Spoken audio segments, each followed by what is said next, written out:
Joining me right now is Tampa Realtor Vincent Arcuri from LPT Realty. Vincent, thank you for being with us. Thanks for having me. Appreciate it. All right, so the real estate in Florida, where are we right now with the real estate market? Is it hot? Is it cold? Is it warm?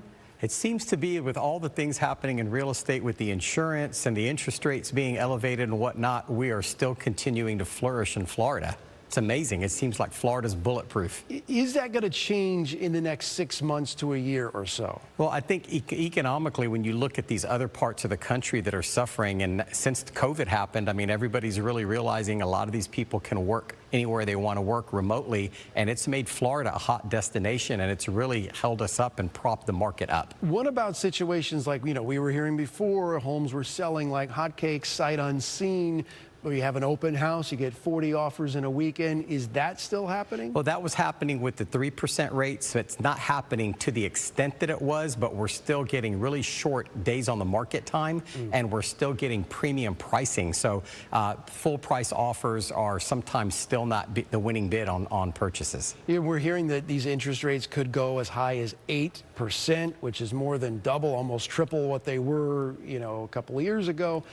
How is that affecting buyers and sellers? Well, the higher interest rates, in kind of like an unthought of really part of it, is that people that bought when the interest rates were 3%, or if they've refinanced during the 3% times, they're really holding on to their properties. They might have a need to upsize or downsize, but they're staying put, which is keeping the inventory low, which is driving up the prices of the few people that are putting their home on the market. It's still, despite the higher interest rates, values are still escalating. And sellers are holding on because what? They know that if I'm going to buy another house, but I'm going to buy it at a more expensive price because of the interest rates. Correct. I mean, potentially you could be at a 3% rate and downsize and actually increase your mortgage payment. So they're just locking down on that and holding on to that 3% free money, as they call it. Now, we spoke with an owner of a construction company in South Florida who told us that this new immigration law that the legislature passed is spilling over into his business,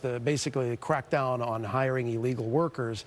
He can't find enough workers to help him build his homes, and he's saying that that's going to get passed on to the consumer when it comes to the price of those new homes. Are you seeing that yet when it comes to new construction? I don't think we've seen it yet, but I'm familiar with the legislation, and certainly when you take that cheap labor away from these contractors and now they've got to pay retail, sometimes union wages, they're certainly going to pass those price escalations on, and ultimately the purchase price of the home that they're building is going to go up. Vincent Arcuri, thank you for being here. Thank you for having Appreciate me. it. Thank you. Take care.